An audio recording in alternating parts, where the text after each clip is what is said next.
தி தமிழ் நேயர்களுக்கு வணக்கம். திரு ராஜேந்திர சிங் அவர்களோட இணைஞ்சிருக்கோம். வணக்கம் சார்.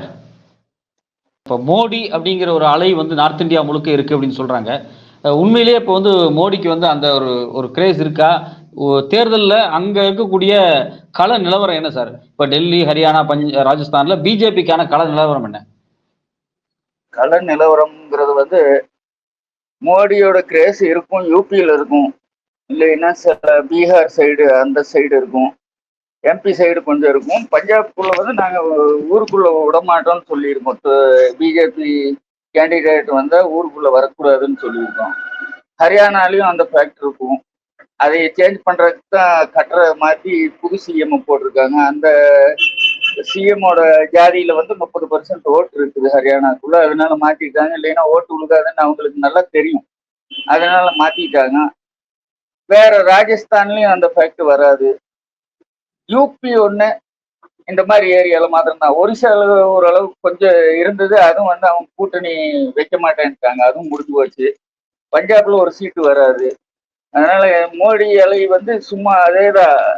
ஐடி செல்லு மீடியாவை வந்து அவங்க கைக்குள்ள வச்சிருக்காங்க. அந்த மீடியாவை வச்சு அவங்க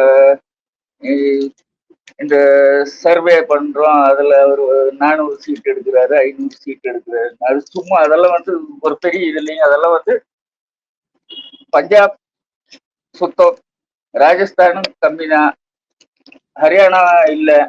டெல்லிக்குள்ள வந்து அன்கோ போட்டு இது பண்றாங்க கேஜ்ரிவால். அவங்களும் எம்எல்ஏ சீட்டு ஃபுல்லா கேஜ்ரிவால் ஜெயிச்சிருவாரு, எம்பி சீட்டு ஃபுல்லா மோடி ஜெயிச்சிருவாரு, பங்கு போட்டு சாப்பிடுற மாதிரி. அதனால அங்க வந்து அவங்கள நம்ப முடியாது, கேஜ்ரிவால் டீம் எல்லாம் நம்ப முடியாது. இப்பவும் வந்து பெரிய தலைவர்கள் வந்து ஸ்டாலின் ஆகட்டும் மற்றவங்களுக்காகட்டும் அவங்க முன்னாடி இந்த கூட்டணியை வந்து உடைக்க முடியாது. இவன் மேல வச்சிருக்கிற நம்பிக்கை போயிடும் உடைச்சா. கேஜ்ரிவால வந்து அவங்க உள்ள விட்டுருக்காங்க இந்த இந்தியா டீம் இது பண்றதுக்காக.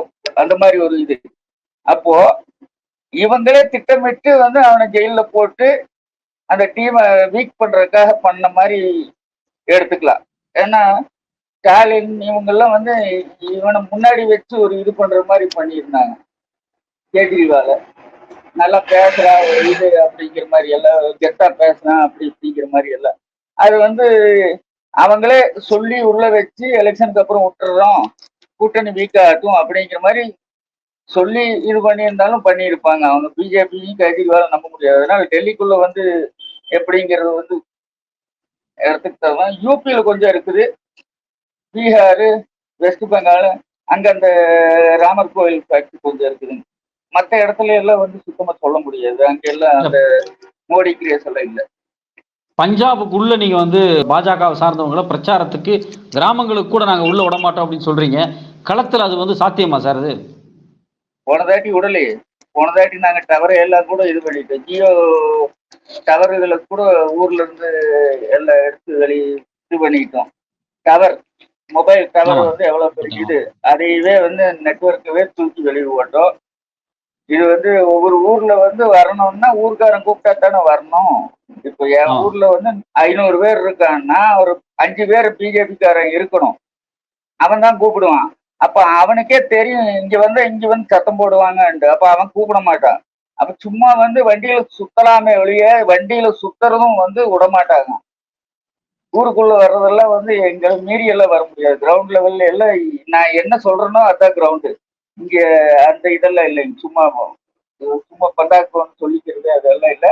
பார்டர்ல உட்கார்ந்து இருக்கிறங்காட்டி அகாலி தளம் சுக்பீர் பாதல் கிட்ட வந்து எங்க தலைவர் சர்வன் சிங் பந்தேருங்கிறவர் வந்து கொலிகு தலைவர். அவர் வந்து கூட்டணி 3 நாளைக்கு முன்னாடி கூட்டணி இல்லைன்னு அறிவிச்சாங்கல்ல, அந்த அன்னைக்கு காலையில 7 மணிக்கு ஒரு வீடியோ போட்டாரு. அகாலி தளம் கூட்டணி வைக்கிறதுன்னா அவங்க வந்து இதுக்கப்புறம் வந்து எலெக்ஷன்ல வர்ற நஷ்டம் ஊருக்குள்ள விடமாட்டோம், அதுக்கெல்லாம் தயாருன்னா கூட்டணி வச்சுக்குங்க அப்படின்னு 10 மணிக்கு வந்து வைக்கலன்னு சொல்லி. ஏன்னா அவங்களுக்கே தெரியும் இப்ப எலெக்ஷன்ல ஜெயிச்சுட்டு வேணா ஆதரவு கொடுத்துருவாங்க.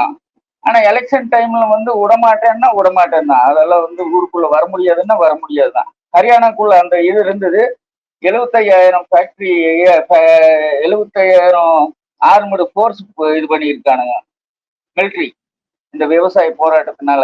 அதனால கொஞ்சம் அது வீக்கா இருக்கும். ஏன்னா யாரா இருந்தாலும் அந்த ஃபோர்ஸ் முன்னாடி கொஞ்சம் இது பண்ணிட்டு தான் ஆகணும். ஃபோர்ஸை வச்சுட்டு வரலாம் போகலாம். ஆனா ஹரியானாலேயும் அந்த இது இருந்தது. ஹெலிகாப்டரே வந்து இறங்கணும்னா விடமாட்டேன்னா ஹெலிகாப்டர் இறங்காது. சிஎம்மோட ஹெலிகாப்டரா இருந்தாலும் சரி, எதா இருந்தாலும் சரி. அது போன தாட்டி களத்துல பார்த்துருப்பீங்க. இந்த போராட்டம், விவசாய போராட்டம் நடந்த 21ல 3 தாட்டி அவனை இறங்க விடல. அவன் சொந்த தொகுதியில ஊருக்குள்ள இறங்க விடல. அது மாதிரி இங்க எல்லாம் வந்து விடமாட்டாங்க. வர முடியாது. பிரச்சாரம் பண்ணவும் மாட்டாங்க. சிட்டிக்குள்ள எங்கேயாவது போனவங்க ஹிந்துஸ் ஜாஸ்தி இருக்கிற இடத்துல இங்க எல்லாம் ஊருக்குள்ள கூப்பிடவும் மாட்டாங்க. யாரும் கூப்பிட மாட்டாங்க. வழக்கமா பாத்தீங்க அப்படின்னா பிஜேபி களத்துல வர்றதுக்கு முன்னாடி பிஜேபியினுடைய தாய் அமைப்பான ஆர்எஸ்எஸ் தான் வந்து உள்ள நிறைய பிரச்சாரம் பண்ணுவாங்க. ஆர்எஸ்எஸ் தொண்டர்கள் கிராமங்கள் எல்லாம் அதிகமா இருப்பாங்க அப்படிங்கிறாங்க. இந்த பஞ்சாப் ஹரியானா பகுதியில் ஆர்எஸ்எஸ் உள்ள இருக்கா சார்? இல்ல ஆர்எஸ்எஸ் வந்து இத சிஐடி மாதிரிதான். இந்த உளவுத்துறை மாதிரி இருக்கு இல்லைங்க, அந்த மாதிரி தான். அண்டர் கிரவுண்ட்ல எவனாவது வந்து ஏதோ போஸ்ட் போட்டா போட்டுருவானே ஒழிய, நான் தான் ஆர்எஸ்எஸ் இதெல்லாம் வந்து இங்க யாரும் வர முடியாது. எங்க இதுல அந்த மதத்துல சார்புல கொஞ்சம் கிட்டா இருப்பாங்க, விடமாட்டாங்க. அந்த மாதிரி இல்லை. ஆர்எஸ்எஸ்னா கஷ்டம் சொல்லிட்டு எல்லாம் இது பண்ண முடியாது. அப்படி இருக்கிறாங்க 4-5 பேரு. அவங்க வந்து சும்மா மொபைல்ல வந்து இது பண்ணிக்கலாம். நான் அதை பண்ணுவேன், அங்க பண்ணுவேன், இங்க பண்ணுவேன். ஆனா வந்து கிரவுண்ட்ல எல்லாம் அவங்க வரமாட்டாங்க. 10 போலீஸ், 15 போலீஸ் கன்மேனுகளை வச்சுட்டு தான் வெளியே வருவாங்களே ஒழிய தனியா ஊருக்குள்ளேயோ இல்ல அந்த மாதிரி எல்லாம் இல்லை. மொபைல்ல தான் பண்ணிக்குவாங்க, அவ்வளவுதான். அது ஒரு 2-3 பேர் தான். அதுலயும் வந்து ஒரு பெரிய பஞ்சாப் ஸ்டேட் லீடர் வந்து போன வருஷம் சுட்டு கொண்டுட்டாங்க ரோட்ல. அப்ப அதனால கொஞ்சம் பயமெல்லாம் இருக்குது. அந்த மாதிரி வரமாட்டாங்க அரசு. விவசாய போராட்டம் அதனுடைய தொடர்ச்சி, கோரிக்கைகள், இதனுடைய நிலை இப்ப என்னவா இருக்கு சார்? விவசாய போராட்டம் நடந்துட்டு இருக்குதுங்க. ஏன்னா எங்களுக்கு நாங்க ஆரம்பிக்கிறப்பவே நாங்க வந்து எங்களுக்கு தெரியும் 40 நாள்ல வந்து இந்த போராட்டம் ஜெயிக்க முடியாது, உட்காரணும். ஏன்னா போனதாட்டி 378 நாள் உட்காரணும். அப்பதான் அந்த இதாச்சு. அதனால எங்களுக்கு அது தெரியும் 40 நாள்ல முடியாது. நாங்க போனதே அவங்க கோரிக்கை ஏத்துக்க மாட்டாங்க அப்படிங்கிறது எங்களுக்கு தெரியும். அதனால நாங்க ப்ரிப்பேர்டா தான் போனோம். இந்த எலெக்ஷன் வந்துடும், எலெக்ஷன்லயும் உட்காரணும் அப்படிங்கிற எங்களுக்கு ஃபர்ஸ்டே வந்து ஒரு இது இருந்தது. அதனால அதை ஃபாலோ பண்ணி நாங்க இப்பவும் வந்து கிரவுண்ட்ல உட்கார்ந்துட்டு இருக்கோம். டிராக்டர்ஸ் அப்படியே தான் இருக்குது. இங்க என்னன்னா ஒவ்வொரு ஊர்ல வந்து 5 பேர் 10 பேர் அப்படிங்கிற ஒரு இது இருக்குது. 13,000 ஊர் எங்க பஞ்சாப்குள்ள வந்து 12,893 ஊர் இருக்கு. 10 பேர் அப்படின்ட்டு எடுத்துக்கோங்க. அப்ப எத்தனை பேர் ஆயாச்சு ஒரு ஊர்ல? அந்த 10 பேர் வந்து 1ஆம் தேதி ஒரு டீம் போகுதுன்னா 10ஆம் தேதி அவங்க வந்துருவாங்க, 10ஆம் தேதி அடுத்த டீம் போயிடும். அவங்க 20ஆம் தேதி திரும்பி வந்துருவாங்க. 20ஆம் தேதிக்கு மேல 30ஆம் தேதி இது பண்ணுவாங்க. 30ஆம் தேதி பின்ன சேஞ்ச் ஆகி அந்த ரொட்டீன்ல போயிட்டு இருக்கிறங்காட்டி அந்த கூட்டம் அப்படியே தான் இருக்குது. ஒரு ஃபார்மாலிட்டிக்கா வந்து இது பண்ணிட்டு இருப்பாங்க. அதுல எந்த இது இல்லை. அதனால எங்களுக்கு அது ஒரே ஆள் அங்க இருக்கணுங்கிற கட்டாயம் எல்லாம் இல்லை. மாறி மாறி அந்த டீம் வைஸ்ல இது பண்ணிக்குவாங்க. அதனால போராட்டம் தொடர்ந்துட்டு இருக்கு. 45 நாள் ஆச்சு. இப்ப தேர்தல் நடைமுறை விதிகள் நிறைய கொண்டு வந்திருக்காங்க இல்லையா? அந்த தேர்தல் நடைமுறை விதிகள் வந்து உங்களுடைய போராட்டத்துக்கு வந்து இடையூறா இருக்கா, இல்ல உங்களை வந்து தொந்தரவு பண்றாங்களா? இல்லைங்க, நாங்க இருக்கிற இடத்துல வந்து அவுட் சைடு பார்டர் ஏரியா, அந்த ஹரியானா பஞ்சாப் பார்டரு. அந்த இடத்துல வந்து மக்கள் வசிப்பு கம்மி. ஊர் வந்து கொஞ்சம் தள்ளி தான் இருக்குது. நாங்க ஒன்றும் ரோட்ல உட்காரலையே, அவங்க தடுத்திருக்காங்க. அதனால நாங்க இந்த சைடு நின்றுட்டோம். அந்த சைடு வந்து 6 கிலோமீட்டர் வந்து ஃபுல்லாவே போர்த்து தான். அதனால இந்த சைடு நாங்க ஒரு 6-7 கிலோமீட்டர் ரோட்ல இருக்கோம். அப்ப அது வந்து ஒரு இதாகாது. எங்களுக்கு அவங்க வந்து உள்ள இன்டர்ஃபியர் பண்ண மாட்டாங்க. ஏன்னா அவங்க வந்தாலும் அந்த அதுக்கு வெளியே தான் போய்க்குவாங்க. இங்க ஒன்றும் இல்லீகலா ஒன்றும் பண்றது இல்லையே. நம்ம எதா இருந்தாலும் திறந்த வெளியில உட்கார்ந்துருக்கோம். யார் வேணா வரலாம் போகலாம். அங்க ஒன்றும் நம்ம ஆயுதமோ இல்லை எந்த ஒரு இதுவும் இல்லாம பீஸ்ஃபுல் ப்ரொடெஸ்ட் தான் பண்ணிட்டு இருக்கோம். அதனால அவங்களுக்கு தெரியும் அந்த மாதிரி எல்லாம் வந்து இன்டர்ஃபியர் பண்ண மாட்டாங்க. ஆட்சி அதிகாரம் யூஸ் பண்றதுக்காக பண்ணலான்னு பார்த்தாலும் அங்க அது நடக்காது, வரமாட்டாங்க. அது தனி ஊர் மாதிரி ஆயிடுச்சு அது. இப்போ டென்ட்டுகள்லாம் வந்து அயன் ராட்ஸ் வச்சு பர்மனன்ட் டென்ட் போட்டாங்க. ஃபர்ஸ்ட் டிராக்டர்ல தான் இருந்தோம் 1 மாசம் வரைக்கும். இப்போ பர்மனன்ட் டென்ட் இது பண்ணிட்டோம். தமிழ்நாட்டுல இருந்தும் ஒரு டென்ட் போட்டிருக்கோம். வர்றவங்க தமிழ்நாட்டுல இருந்து யார் வர்றாங்களோ, கேரளால இருந்து யார் வர்றாங்களோ அவங்க அங்க வந்து தங்கி யாரா இருந்தாலும் விவசாயிகள் மற்றவங்க அந்த மாதிரி ஃபர்ஸ்ட் டிராக்டர் கொடுத்துருந்தோம் 2 டிராக்டர் தமிழ்நாட்டுல இருந்து வர்றவங்களுக்கு. அவர் இப்போ கொஞ்சம் சூடு ஜாஸ்தியானங்காட்டி டென்ட்டை இது பண்ணிட்டோம். யாரு எல்லா ஊரு எல்லா ஸ்டேட்டுகளுக்கும் தனித்தனி டென்ட் இருக்குங்க. அந்தந்த டென்ட்ல அவங்க வந்து தங்கிட்டு போகலாம். யாரா இருந்தாலும் லேடிஸுக்கு வர்றாங்கன்னா லேடிஸுகளுக்கு தனி டென்ட் அந்த மாதிரி எல்லாம் இதுவும் பண்ணி இப்போ அரசு தரப்புல இருந்து திருப்பி ஏதாவது பேச்சுவார்த்தை நடந்துச்சா சார்? அரசு தரப்புல இந்த எலெக்ஷன் வந்துருச்சு. அதுக்கு முன்னாடி வந்து அந்த 21ஆம் தேதி ப்ரொட்டஸ்டுக்கு இது பண்ணப்பட்டாரு. அந்த பையன் சுக்கரன் சிமெண்ட் இறந்ததுங்காட்டி நாங்கள் பேச்சுவார்த்தைக்கு மீண்டும் போகல. ஏன்னா புல்ராண்ட் ஆயினதுக்கு அப்புறம் என்ன பேச்சுவார்த்தை. அந்த 21ஆம் தேதி எங்களை கூப்பிட்டாங்க பேச்சுவார்த்தைக்கு. 11 மணிக்கு ட்வீட் போட்டு கூப்பிட்டாங்க. அந்த மாதிரி நாங்கள் பேச்சுவார்த்தைக்கு தயார் வாங்க அப்படின்னு. அப்போ நாங்கள் என்ன சரின்ட்டு ஒரு இதில் முடிவில் இருந்தோம். அந்த அன்னைக்கு டெல்லிக்கு போகிறதா இருந்துச்சு. அதை வந்து நாங்கள் சரி தள்ளி போட்டு அங்கே போய் அதை பற்றி இது பண்ணுறதுக்காக ஐடி வந்திருந்தாப்படி ஐடியிடம் பேசி பண்ணிட்டு இருக்கிறக்க இன்னொரு பாடல் கனோலி பாடல் இருக்கு. அந்த இடத்துல வந்து ஒரு 500 பேர்த்துக்கு அடிபட்டு 5 பேர்த்த தூக்கிட்டு போயிட்டாங்க ஆர்மி. அப்புறம் ஒருத்தனை வந்து குண்டடிப்பட்டு இறந்துட்டாங்க.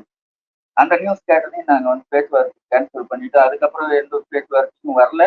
இப்போ வந்து எலெக்ஷன் வந்ததுக்கப்புறம் அந்த பேச்சுவார்த்தைக்கு வரலைங்க. வந்து இன்னும் கவர்மெண்ட் வந்து தான் பண்ணும்.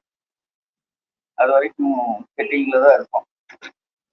சரி, இப்போ அரவிந்த் கெஜ்ரிவால் கைதுக்கு பிறகு ஹரியானா, டெல்லி, பஞ்சாப் இங்க வந்து ஒரு அரசியல் சூழல் எப்படி சார் இருக்கு?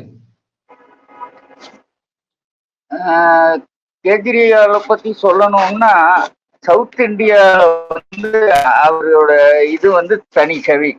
அவரோட ஏன்னா அவரோட உண்மையான பேஸ் யாருக்கும் தெரியாது.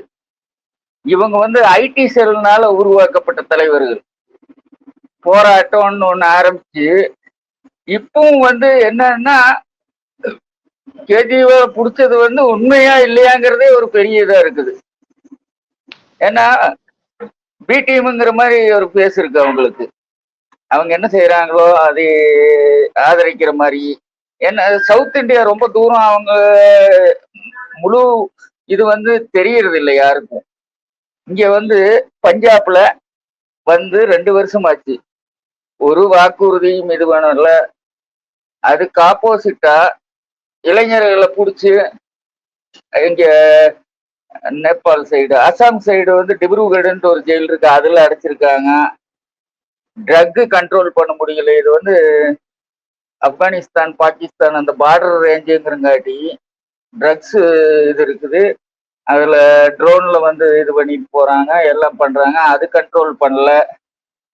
வேற இந்த எக்ஸைஸ் பாலிசியில வந்து ஒரு பெரிய ஊழல் பண்ணியிருக்காங்க.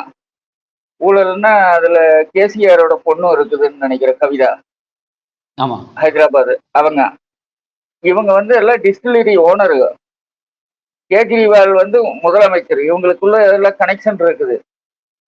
அப்போ 2% இருந்த கமிஷன் எக்ஸைஸ் பாலிசி கமிஷனை வந்து 12% ஆக்கிட்டாங்க. 12%. அது ஏன் ஆக்கினாங்கன்னா கார்பரேட்டுகளுக்கு இது பண்றதுக்காக. 12%ல வந்து 6% இவங்களுக்கு 6% அவங்களுக்கு. வெறும் 2% கிடைச்சிருந்த டிஸ்டிலரி ஓனர்ஸ்களுக்கு இந்த L1ன்னு சொல்லுவாங்க. L1ன்னா குடோன்ஸ் டிஸ்ட்ரிபியூட் பண்ற இது. L1 L2 அந்த மாதிரி L13ங்கிறது 13ங்கிறது வந்து இது இந்த நாட்டு சரக்கு மாதிரி அந்த விலை கம்மியா விற்கிற இது L13. இங்கிலீஷ் ஸ்காட்சு விஸ்கி அந்த மாதிரி இது வந்து L1. அப்போ அந்த கமிஷன் அதிகரிச்சு 6% இவங்களுக்கு 6% அவங்களுக்கு கார்பரேட்ஸுகளுக்கு. கோவால எலெக்ஷன்ல யூஸ் ஆயிருக்கு பணம், பஞ்சாப் எலெக்ஷன்ல யூஸ் ஆயிருக்கு பணம். ஃபாரின்ல போய் சீக்கியர்கள் கிட்ட வந்து எங்களோட 84ல இருந்து 95 வரைக்கும் டெரரிஸ்ட் இது நடந்துட்டு இருந்த டைம்ல நிறைய பேர் வந்து புடிச்சு ஜெயில போட்டாங்க, ஆயுள் தண்டனை கொடுத்தாங்க. அந்த மாதிரி பாம்பேல, மகாராஷ்டிரால, பெங்களூர்ல, ஹைதராபாத்ல, டெல்லியில, இந்த மாதிரி யூபியில, இந்த மாதிரி ஒவ்வொரு இடத்துலயும் வந்து கைதிகளா இருக்காங்க. அவங்க வந்து ரெவண்டு ஆயுள் தண்டனையை முடிச்சுட்டு இனி ஜெயில இருந்து விடிக்க மாட்டேங்கிறாங்க. அவங்க வெளியே வந்தா அவங்க நாட்டுக்கு கெடுதல் அப்படிங்கிற மாதிரி ஒரு இது இருக்கு. அது வந்து கேஜ்ரிவாலுக்கு வந்து அங்க போய் ஃபண்டு ரைஸ் பண்ணி நான் முதலமைச்சர் ஆனேன்னா, பஞ்சாப்ல எலெக்ஷன் ஜெயிச்சோம்னா உடனே அவங்களை எல்லாம் ரிலீஸ் பண்றதுக்கான ஏற்பாடு பண்ற அப்படி. அப்ப அந்த இதெல்லாம் வந்து தமிழ்நாட்டுக்கு தெரியறது இல்லை. அதனால கேஜ்ரிவாலை பிடிச்சதுனால வந்து ஒரு பெரிய இதெல்லாம் ஆக போறது இல்லை. கேஜ்ரிவால் வந்து ஒரு சும்மா ஐடி செல் பேஸ். உள்ள போய் ஒண்ணுதான் இங்க வெளியே இருந்தாலும் அவங்களுக்கு ஓட்டு விழுகாது, ஹரியானாலையும் பஞ்சாப்லயும் எல்லாம். ஏன்னா இங்க பஞ்சாப்ல ஒரு தொகுதியும் வராது, 13 சீட் இருக்கு, 13ல ஒன்றும் வராது, ஹரியானால ஒன்றும் வராது. சும்மா சவுத் இந்தியன் லீடர்ஸுகளுக்கு வந்து ஒரு பேசு, மோதியை பத்தி பேசணும், அது பண்ணணும். அது வந்து ஐடி செல் பேசு. அவங்கனால வந்து பெரிய மாற்றம் எல்லாம் நடக்காது. ஸ்டாலின், அந்த பீகார்காரங்க, இவங்க என்ன யாதவ், லாலு பிரசாத் யாதவ், முலாயம் சிங், அவங்க பைசங்க 2 பேரு. அந்த அவங்க கொஞ்சம் கட்ஸான ஆளுங்க. மம்தா பானர்ஜி இருக்காங்க. இந்த மாதிரி லீடர்ஸுனால ஏதோ சொல்லலாம். கேஜ்ரிவால் எல்லாம் பெரிய இதை எடுத்துக்க முடியாது. ஆனா இங்க அவங்களோட இதெல்லாம் வந்து ரொம்ப ஃபிகர் சரியில்லை. அவங்கனால ஓட்டு உழுவுங்கிறதெல்லாம் வந்து சும்மா. பிஜேபி எங்க வந்து தோக்குற கண்டிஷனோ அங்க வந்து கேஜ்ரிவாலை நிக்க வச்சு ஓட்டை ஸ்பிளிட் பண்றதுதான் வேலை. வேற வந்து அவங்க பேசுறது அவனால பெரிய மாற்றம் எல்லாம் வராது. தமிழ்நாட்டு மக்களுக்கு யாரெல்லாம் போராட்டத்துல எங்களுக்கு ஆதரவு கொடுத்தாங்களோ கொடுக்குறாங்களோ, எங்க வீடியோஸ் பார்த்து எங்களுக்கு அனுதாப கால நிறைய வருது. அவங்களுக்கெல்லாம் ரொம்ப ரொம்ப நன்றி. நாங்கெல்லாம் நல்லா இருக்கோம், எங்களுக்கு எந்த இதுவும் இல்லை, ரொம்ப நல்லா இருக்கும். கலசி யாத்திரா வச்சிருக்கோம். அந்த கலசி யாத்திரா வந்து தமிழ்நாடு, கேரளா, பாண்டிச்சேரிக்கு வந்து நான் தான் இன்சார்ஜ். அது நாளைக்கு வந்து நாங்கள் கொண்டு வரோம். வந்து ஆன்டி மோடி பிரச்சாரமும் கூட பண்ணுவோம். என்ன மாதிரி எல்லாம் கொடுமை பண்ணி எங்க வாலிபர்களை சுட்டு கொண்டாங்க அப்படிங்கிற இது வந்து அவர் படமும் கலசையும் கொண்டு வந்து எல்லா இடத்துலையும் ஊர் ஊரா போய், மெயினா வந்து அண்ணாமலை தயாரா இருக்கணும். கோயம்புத்தூருக்கு தான் மெயினா வரப்போறோம். அண்ணாமலை ரெடியா இருக்கட்டும். அங்க வந்துதான் ஆரம்பிக்க போறோம் கலசி யாத்திரா. வந்து ஆள் தமிழ்நாடு இது பண்ணி ராமேஸ்வரம் எல்லா இடத்துலையும். விவசாயிகள் எங்களுக்கு அந்த கலசி யாத்திராவில் ஆதரவு தர மாதிரி கேட்டு கொடுக்குறேன். உங்களுக்கு ரொம்ப நன்றி. இந்த கலசி யாத்திராவை பத்தி கொஞ்சம் எடுத்து போடுங்க. கண்டிப்பா சார். ரொம்ப ரொம்ப ரொம்ப நன்றி சார். ரொம்ப நன்றி சார்.